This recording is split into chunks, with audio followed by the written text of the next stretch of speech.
In 1954, Jessie Silva was just 6 years old. When the Marfa, Texas native arrived at school, she was told to write on a piece of paper, "I will not speak Spanish in school." Her class, composed entirely of Hispanic children, were told by their English teacher that they could no longer speak in Spanish in school. And if they did, they would be punished. A mock funeral for Mr. Spanish was even held. Jessie's classmate, Maggie Marquez, did not listen. She said in Spanish, Nadie me va a parar que yo no hable el español. "Nobody's going to stop me from speaking Spanish." Little did she know, her teacher was standing right behind her and marched her straight to the principal's office, where she got whacked 3 times with a paddle. She ran away from school and didn't come back for 3 whole days. You see, policies prohibiting young children from speaking their native languages was not uncommon in the United States in the 18 and 1900s. This forced assimilation was done under the pretense of social progress, based on scientific evidence.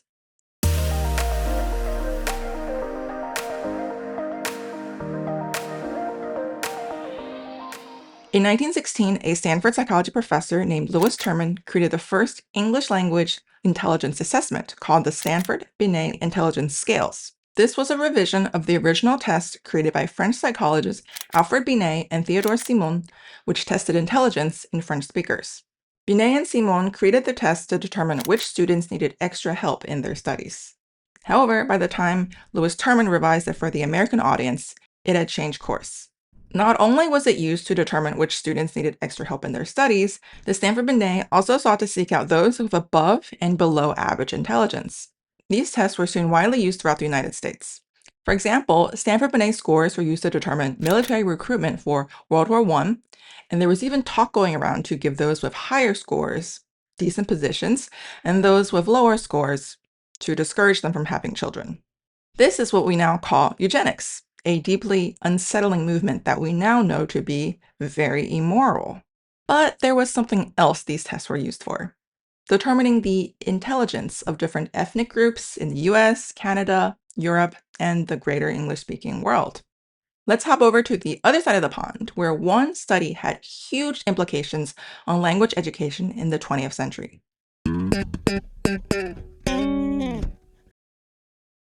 In the early 1900s, Wales was an independent entity within the UK, but it was ruled by the British and had to abide by British laws and customs. At this time, the native language of the people of Wales, Welsh, was not an official language. All official business had to be conducted in English. This became a bit of a problem because parts of Wales, especially the northwestern parts, had people who only spoke or primarily spoke Welsh, and people in the southern parts of Wales were more anglicized and urbanized. The British found the level of education in Wales to be quite poor, and some equated this to the Welsh language itself. Thus, in the 1800s, many schools in Wales discouraged or prohibited students from speaking Welsh in the classroom. Students caught speaking Welsh would be given a stick with the words "Welsh not" on it, and that stick would be passed to the next student who spoke Welsh. At the end of the school day, the student holding the stick would be punished. 2 different sides of the pond, 2 different time periods, 2 different ethnic groups, but the story sounds eerily similar, doesn't it? In 1923, a Welsh researcher named David John Saer sought to find scientific evidence that proved Welsh-English bilinguals were less intelligent than English monolinguals. He conducted a study involving 1,400 Welsh-English bilingual and English monolingual children ages 7 to 14. He further split up the groups into rural and urban environments for a total of 4 distinct groups. He tested the students using 5 different tests. The first being the aforementioned Stanford-Binet test, which I mentioned was in English, so he translated into Welsh for the Welsh-English bilingual children. And the 4 other tests he conducted are so unscientific that it pains me to even say them out loud, but just for the sake of education, here they are. So the first of these tests is something called dexterity, which is not really a word we use nowadays in English, but essentially means manual dexterity. So what he had the children do was basically tap their finger on a table as quickly as they can in a set period of time, like 30 seconds or something. Huh? So I'm not a psychologist, but I failed to see how this would test someone's intelligence. And the second test he did was called rhythm, and he only conducted this on a subset of 258 boys, which, again, I don't understand. Does he think girls are not good at rhythm? Are there no female musicians? Is that the thing? Anyway, so what he had the children do was he had an investigator, either himself or a teacher, basically tap out a rhythm like this, dung, dung, dung, dung, dung. And he had the students basically tap it out and then see how many they could get right, right? And so after that, he would tap out, some kind of rhythm and had the children, the boys, sing the syllable la to it, like la, la, la, la, la. And he tested their intelligence based on this performance. I don't know, it's quite subjective how good it is. Yeah, so and the more I'm looking at this, is more I'm thinking, like, is he trying to recruit for the next boy group? Someone who can dance, someone who can sing with rhythm? I think that's more apt for this test than intelligence, but maybe that's just me. And so the third of these tests was something that actually seems normal on the outside. So this test was a test of vocabulary. So for the English monolinguals, he basically picked out 100 words that were age appropriate from the Stanford-Binet. So for like the 7-year-olds, he would ask them, what is a penny? And for older children, he would ask, what is greed? What is envy? This all sounds great. But for the Welsh children, because Saer was not a Welsh speaker himself, he just took a Welsh dictionary and picked 400 random words from the dictionary and asked the Welsh children to tell him what it means. This is the most unscientific methodology for testing two different language groups that I've ever seen. My favorite, the last one he did, was something called composition. So he wanted to see how these children would be able to, write freely. So what he had them do to write about a recent dream they had. What is he, Freud? Okay, so now that we've got the methodology out of the way, we can see that it was completely biased, completely unfair to the Welsh-English bilingual children. Not only that, he didn't control for things like gender, things like socioeconomic status, social class, anything like that that would have a major impact on the scores. So when the results came out that the bilingual children had slightly worse scores than the monolingual children, Sayer basically took it as gospel that bilingual children are inferior to monolingual children. He found that the differences in the bilingual and monolingual rural children was much greater than that of the urban children. So he honed in and said that the Stanford-Binet shows the significant inferiority of the bilingual children in rural districts. Thus, he concludes that bilingual children are hindered by something he calls mental confusion, because the language they use at home and in their free time is not the same language that they get taught in schools. And according to him, these Welsh children enter English schools at a time when their Welsh is not fully developed, and then that makes their English learning slow and laborious as well. Man, the audacity of this man. Does he even know what he is saying?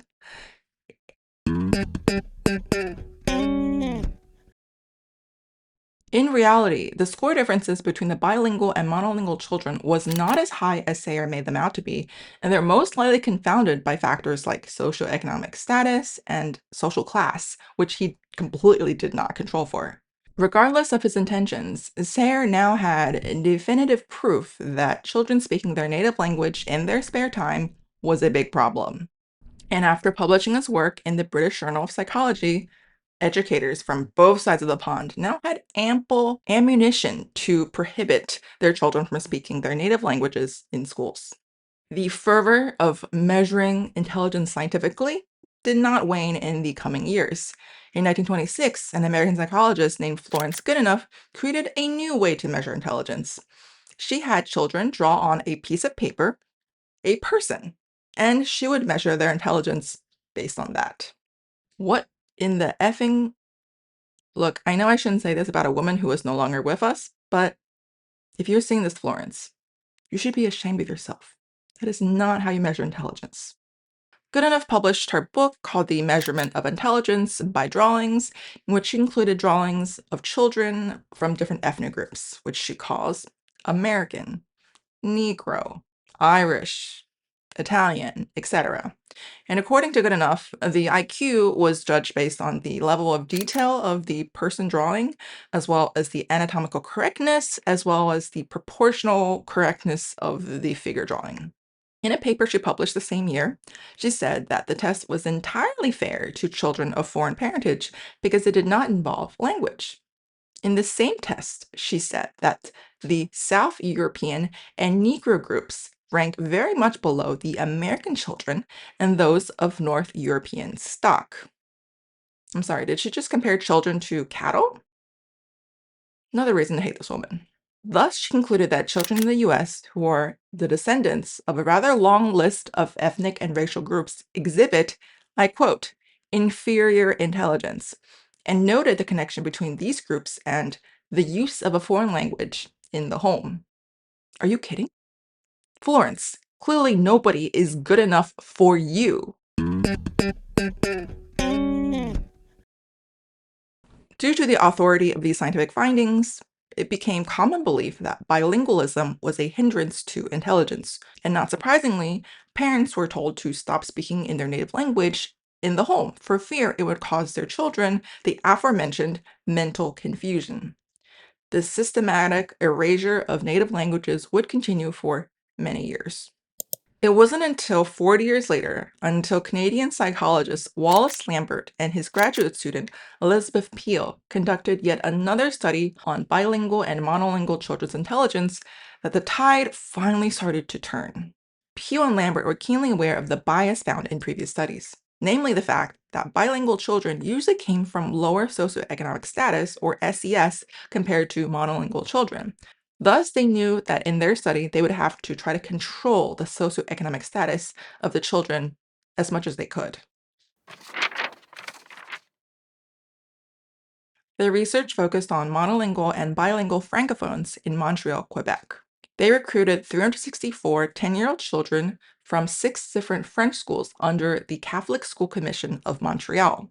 However, they soon faced an all too familiar problem. Monolingual and bilingual francophones in the 1960s came from starkly different socioeconomic statuses. The average 1970 salaries of Quebec, the province as a whole, are as follows. As you can see, the Anglophone and Francophone groups both got a bilingual bonus, but it's very easy to see that Francophones made significantly less than Anglophones. From the original 364 students, Peal and Lambert tried their best to control for SES. Since they couldn't exactly ask the children how much the parents made, socioeconomic status was determined from the information supplied by the school concerning the father's occupation and education. As for the testing, Peal and Lambert adapted several common intelligence tests used in Canada, combining verbal tests such as analogies, sentence completion, and comprehension, with nonverbal tasks such as problem solving, pattern recognition, and classification tasks. As the children were francophones, all the instructions were given in French by a native French speaker. The only difference was for bilingual students, who also got an additional English vocab section, which was conducted by a native English speaker. But it's important to note that the scores of the English vocab did not go into their final scores. This test was just to make sure that the bilinguals were equally balanced, equally proficient in both English and French.